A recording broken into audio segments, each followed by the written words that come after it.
Hai gengs, kembali lagi bersama gua di Seliramu Review. By the way, apa kabar kalian para pecinta cewek-cewek Jepun yang glowing dan juga aduhai? Semoga baik-baik aja ya.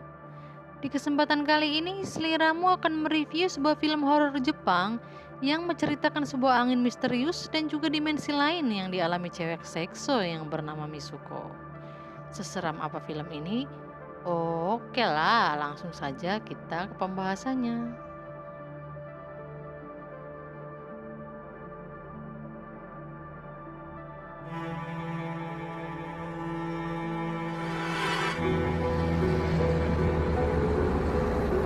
Berlatar di sebuah jalanan sepi, terlihat dua bus pariwisata yang mengangkut anak sekolahan putri. Terlihat semua siswi bergembira di dalam bus itu, namun ada satu siswi yang bernama Misuko tetap anteng dan sibuk dengan menulis sesuatu. Lalu sang guru pun meminta mereka untuk tetap tenang dan diam di kursi, sementara dua orang teman Misuko yang bernama Aki-chan dan juga Shur menggoda Misuko yang sedang sibuk hingga penanya pun terjatuh. Lalu Misuko pun mengambil pena yang jatuh ke bawah, namun tiba-tiba oh my god, sebuah angin misterius menerpa bus di depannya hingga membuat atap membelah bus yang ditumpangi Misuko dan kawan-kawan. Naas semua orang, namun hanya Misuko saja yang selamat dari kejadian itu.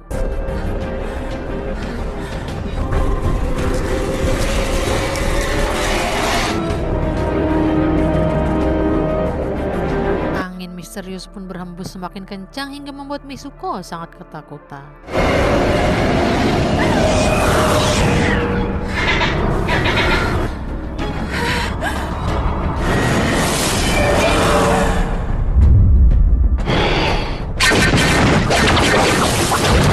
Melihat itu, Misuko langsung ngabret seedan-edannya meninggalkan bus itu dan berlari sekencang-kencangnya.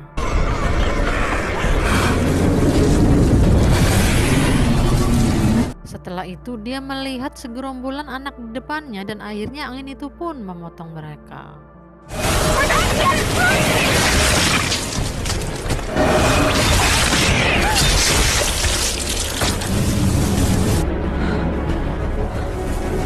Angin misterius pun semakin tidak terkendali membuat Misuko lari memasuki sebuah hutan.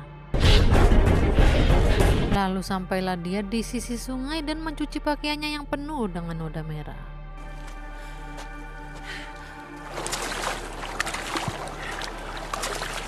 Setelah itu, Misuko pun terus berjalan tanpa arah dan tujuan hingga sampailah dia di suatu tempat yang dekat dengan sekolahannya. Kemudian dia juga bertemu dengan teman-temannya dan ada satu teman dekatnya yang bernama Aki-chan. Lantas dia pun menanyakan kenapa rambutnya sangat berantakan dan kenapa dia terlihat begitu aneh pagi itu. Namun Misuko menangis dan terlihat sangat ketakutan. Lalu teman-temannya pun menanyainya kenapa dia bertingkah aneh seperti orang amnesia. Kemudian Misuko pun histeris dan sangat ketakutan. Namun melihat tingkahnya yang aneh, Aki-chan pun mengajak Misuko masuk ke dalam kelas. Namun tiba-tiba angin berhembus kencang itu membuat Misuko sangat ketakutan. Lalu dia pun ngabret seedan-edannya, kemudian Aki-chan mengejarnya dan menenangkannya. Kemudian Aki-chan mengajak Misuko ke dalam kelas dan menanyakan baik-baik apa sebab hari ini dia sangat ketakutan. Namun Misuko tetap diam dan Aki-chan meyakinkan jika dia tidak akan mengatakan kepada siapapun. Dan akhirnya Misuko pun berterus terang jika dia baru saja melihat banyak perempuan yang terbunuh. Sebuah angin misterius memoketkan orang-orang di sekitarnya hingga mereka semua moket terpotong. Lalu Aki-chan pun mengajaknya ke jendela dan memastikan kepada Misuko jika tidak ada yang aneh pada angin, dan pelan-pelan Misuko pun mulai tenang. Kemudian Aki-chan mengajak Misuko masuk ke dalam kelas mereka dan kembali mengingatkan nama teman-teman mereka karena Misuko terlihat sangat linglung. Taeko. Taeko. Untuk menghibur Misuko, Aki-chan pun mengusulkan untuk tidak masuk pelajaran dan bolos saja. Namun aksi mereka ketahuan Bu Guru. Bukannya masuk kelas, mereka justru ngabret seedan-edannya meninggalkan sekolahan.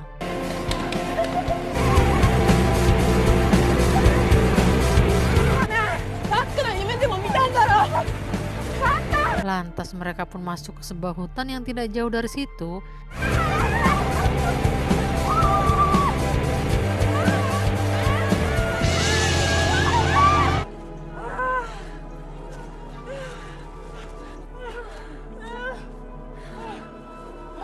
Sesampainya di danau, Aki-chan mengatakan kepada Misuko jika dia akan selalu ada bersamanya. Mendengar itu, Mutia pun merasa tingkah mereka begitu aneh. Lalu Aki-chan menjelaskan kepada Mutia jika tadi pagi Misuko melihat angin misterius yang memotong semuanya.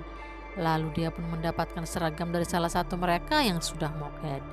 Mendengar itu, seorang teman Misuko yang bernama Shur mengatakan jika mungkin saja itu benar terjadi karena di dunia ini ada dunia yang tidak bisa kita lihat dengan kasat mata. Kemudian mereka pun mengulangi permainan seperti di bus di scene awal tadi. Kemudian setelah puas bermain, mereka pun kembali ke sekolahan.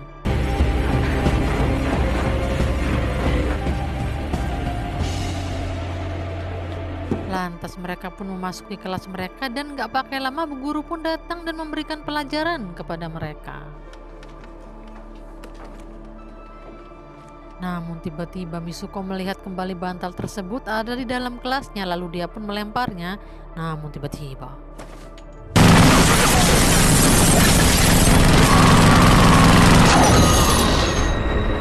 kejadian aneh itu kembali terulang di mana semua orang moked, lalu salah satu teman dari Misuko membawanya bersembunyi di kelas lain.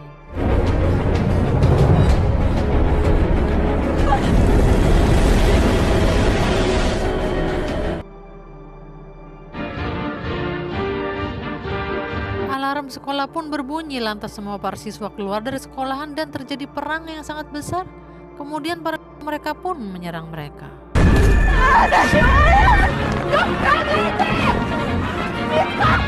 Lantas mereka pun ngabret seedan-edannya, namun tiba-tiba angin misterius itu kembali datang dan menyerang semua teman-teman Misuko. Angin itu terus mengikuti Misuko, namun dia terus berlari untuk meminta pertolongan.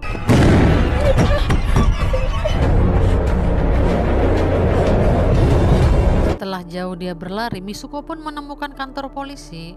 Lalu dia pun masuk ke dalam dan melaporkan kejadian itu. Namun saat Misuko akan menunjukkan angin misterius itu, tiba-tiba dia berada di keramaian dan polisi mengajaknya ke dalam kemudian menenangkannya. Namun satu hal yang sangat janggal, polisi itu mengenal dirinya, namun bukan sebagai Misuko melainkan Keiko yang akan melangsungkan pernikahan pagi ini. Lantas Misuko pun melihat wajahnya ke cermin dan ternyata wajah itu bukanlah dirinya. Dengan gercep polisi langsung menarik Misuko dan mengantarnya ke sebuah gereja.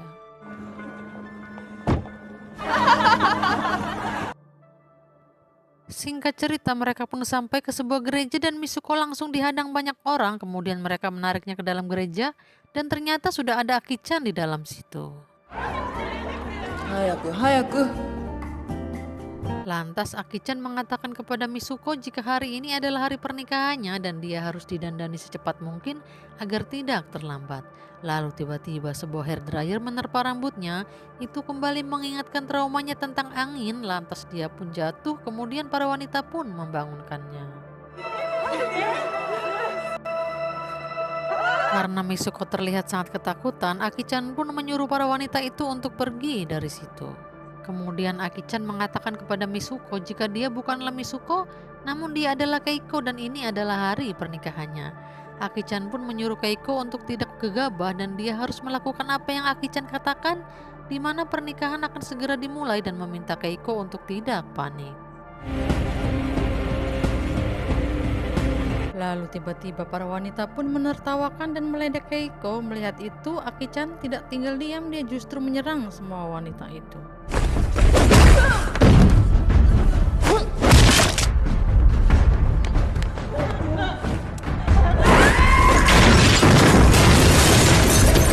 Setelah semua beres, Aki-chan justru memberikan pecahan kaca sebagai bunga untuk pernikahannya.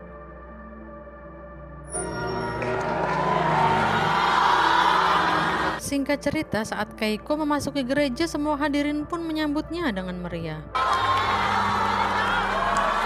Namun sesampainya di tengah jalan, peserta justru kembali meledeknya dan menarik-narik gaun pengantinnya. Namun tiba-tiba seorang wanita membuka peti dan ternyata itu adalah pengantin pria yang berwujud bagong mengerikan.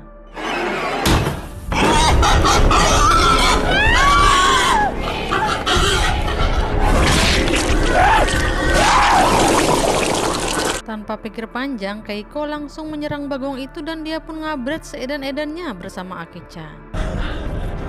Setelah itu, Aki-chan menyuruh Keiko untuk pergi dan dia pun berlari, namun di seberang jalan terlihat seorang wanita memanggilnya. Namun anehnya wanita itu justru memanggil Keiko dengan sebutan Izumi dan dia mengaku sudah lama tidak bertemu dengannya. Kemudian ada sebuah kaca melintas tepat di depannya dan Keiko pun melihat wujudnya kembali berubah dan memakai kaos olahraga. Sungguh aneh tapi nyata, tapi itu benar terjadi dan dua orang perempuan lagi datang menghampirinya dan mengatakan jika dia harus berlari mengikuti lomba bersama mereka. Lalu tiba-tiba segerombolan orang pun menyemangati dan meneriaki sebagai Izumi. Lantas dia pun lari sekencang-kencangnya mengikuti perlombaan itu.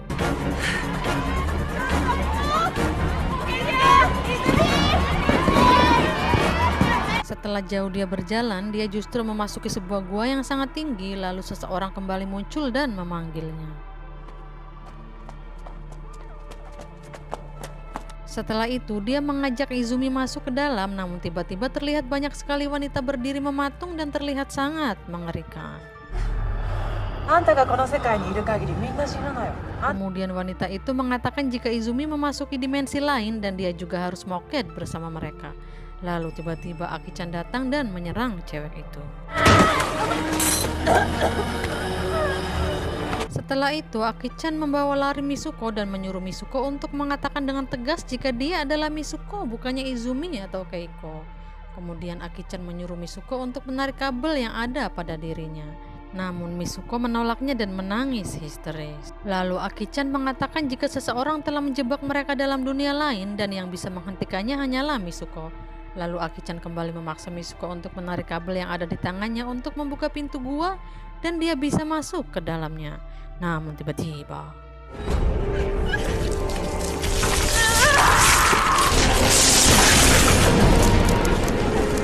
Aki-chan pun terbelah dan mengeluarkan sebuah tali yang bisa membuka pintu gua tersebut.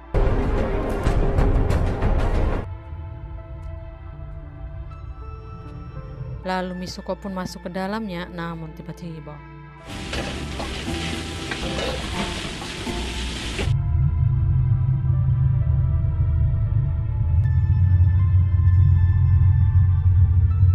Misuko melihat spanduk bertuliskan game legendaris telah kembali yang bergambar dirinya dan juga dua jiwa yang telah dia singgahi.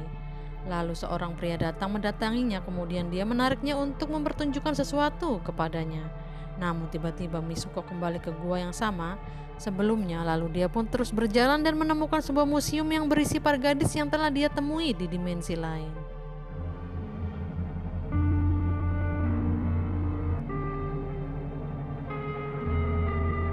Lalu tiba-tiba terlihat seorang kakek yang sedang memainkan games dan kakek itu mengatakan kepada Misuko jika pada musim semi tahun 2034 dia adalah orang yang memiliki DNA Misuko dan juga teman-temannya. Kemudian dia menggunakan DNA itu untuk bermain game.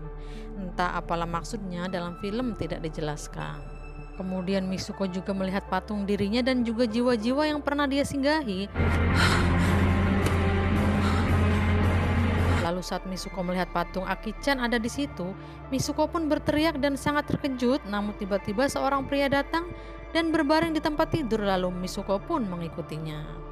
Saat pria itu akan menyerang Misuko, Misuko pun melawannya, namun tiba-tiba pria itu menghilang.